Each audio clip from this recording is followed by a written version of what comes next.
The greatest heist in European history wasn't committed by criminals. It was committed by kings fleeing an apocalypse. In 711 AD, as Muslim armies swept through Iberia, the Visigothic nobility didn't just abandon their kingdom, they disappeared with its treasury. Historical accounts mention wagons laden with church gold fleeing north into the Pyrenees. Then, nothing. For 300 years, scholars assumed the gold was lost, stolen, or melted down. I found the truth in the carbon dating discrepancy. In the Louvre's conservation lab, while analyzing a 12th century French reliquary, my colleague, Dr. Élodie Marchand, discovered something impossible.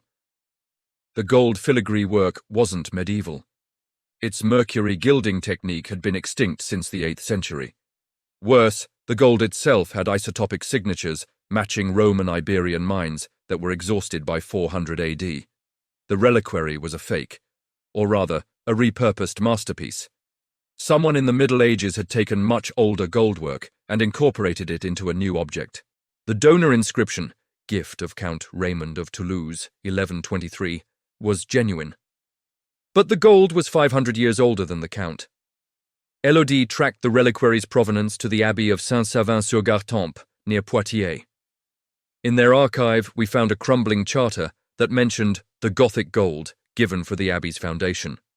Not Gothic, as in style, Gothic as in Visigothic. The hunt for the 400 million Visigothic flight gold began with a scientific anomaly in a Paris laboratory. Phase 1, the Fugitive King's Ledger. The abbey's archive yielded something extraordinary, a parchment copy of a Visigothic royal inventory dated 710 AD, 1 year before the collapse. The Latin was crude, hurried, but specific. By order of King Roderick, the following is removed from Toledo for safekeeping. 1. The votive crowns from the Church of Saints Justus and Pastor, 22 crowns, gold with sapphires. The Table of Solomon, the legendary solid gold table allegedly taken from Jerusalem by the Romans, then by the Visigoths. Historians thought it mythical, apparently not. Where 7 rivers sleep under one mountain. The Pyrenees have hundreds of peaks, but only one geological formation fits. The Massif des Trois Évêchés, where 7 rivers originate from underground sources beneath a single peak. But the Pyrenees span 270 miles. We needed more precision. Phase 2. The competing theories, we weren't the only hunters. 3 rival teams emerged, the Academic Consortium, Spanish-French university collaboration, led by Professor Alvaro Mendoza, who believed the gold was hidden in the Ordesa Valley. The treasure hunters, funded by a Swiss venture capital group, using satellite scans and ground-penetrating radar. The ecclesiastical team, quietly organized by the Vatican, seeking repatriation of sacred objects. Mendoza approached us with an offer. Share resources. He had access to Spanish military maps and LiDAR data.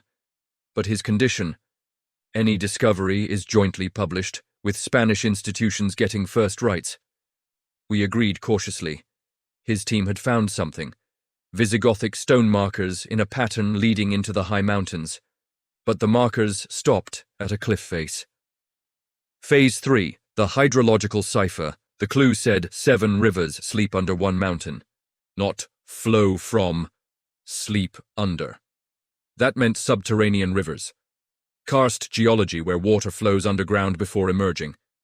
Élodie, a hydrologist by first degree, analyzed water samples from all 7 rivers emerging from the massif. 5 had similar mineral profiles.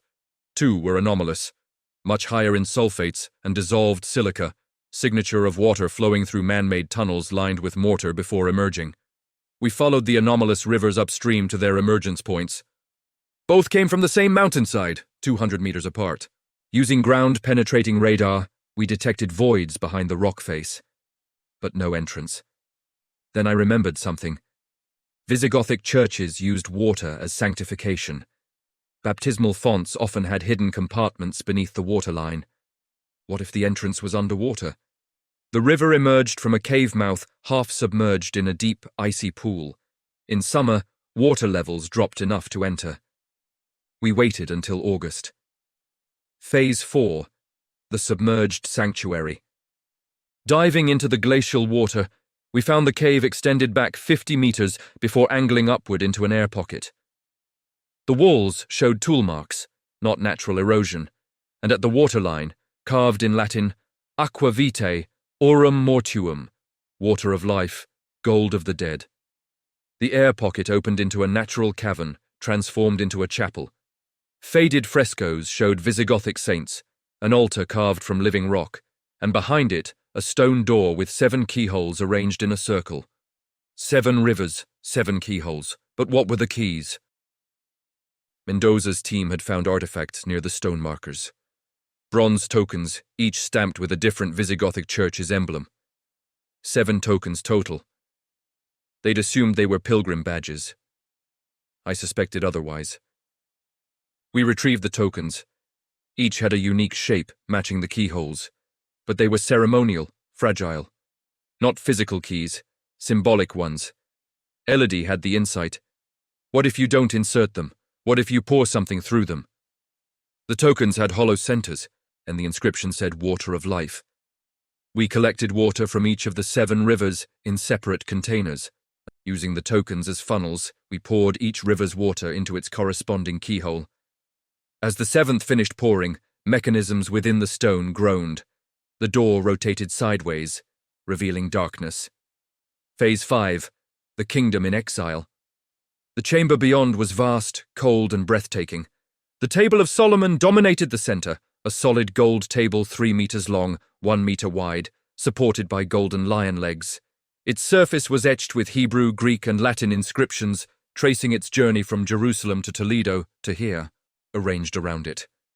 22 gold votive crowns, hanging from stone hooks, each set with gems, each inscribed with a Visigothic king's name.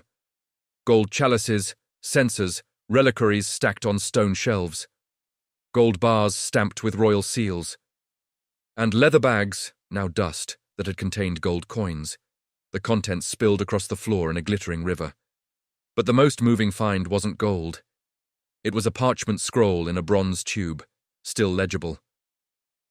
In the year of our Lord 714, we, the guardians of the sacred treasure, make this record. King Roderick is dead.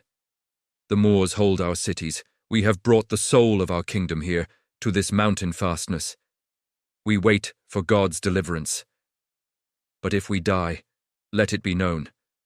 This gold is not for kings or conquerors. It is the ransom for our people's faith.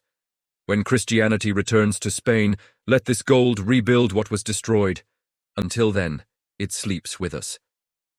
It was signed by 7 bishops, and dated with the chilling addendum. Winter approaches. Our food is gone. We seal the tomb from within. They hadn't just hidden the treasure, they'd entombed themselves with it, becoming permanent guardians. Skeletal remains in the chamber's corners confirmed it. 7 skeletons in episcopal robes, seated as if in vigil. Phase 6. The modern battle. As we documented the find, Mendoza's team radioed. The treasure hunters have followed you. They're armed. We faced a standoff at the cave entrance. The Swiss team, led by a former mercenary named Kruger, demanded salvage rights. The Vatican representative, Monsignor Conti, argued for immediate ecclesiastical custody. Mendoza insisted on Spanish national heritage. While they argued, Elodie made a discovery. The Table of Solomon wasn't solid gold throughout. Its underside had hidden drawers containing something more valuable than gold, parchment records of every Visigothic church, monastery, and library, a cultural archive of pre-Islamic Spain. This wasn't just treasure, it was a time capsule of a lost civilization. The standoff ended when Spanish police and UNESCO officials arrived. Mendoza had alerted them. The cave was sealed as a protected archaeological site. An international commission was formed. The legacy of exile. The gold's valuation was complex. Table of Solomon, 250 kilograms solid gold. Priceless historically, insured for $150 million. 22 votive crowns and artifacts. $200 million as art treasures. Gold bars and coins, $50 million bullion value. Total, $400 million, but its cultural value is incalculable. The gold remains in situ, studied by rotating international teams. Replicas tour museums. The parchment archive is being digitized, already rewriting early medieval history. For me, the discovery revealed the Visigoths not as the barbarian conquerors of Rome, but as desperate preservers. Facing annihilation, they chose to save their civilization's soul rather than fight for its territory. They turned their treasury into a seed bank of culture, trusting it would germinate centuries later. The real treasure wasn't the gold. It was the act of faith. 7 bishops sealing themselves in a mountain with their kingdom's wealth, not for personal salvation, but for the salvation of everything they represented.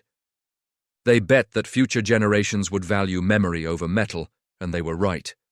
Sometimes the greatest courage isn't in defending what you have, but in entrusting it to the future, even if you won't live to see that future. The Visigoths didn't just hide gold, they hid hope in its most durable form.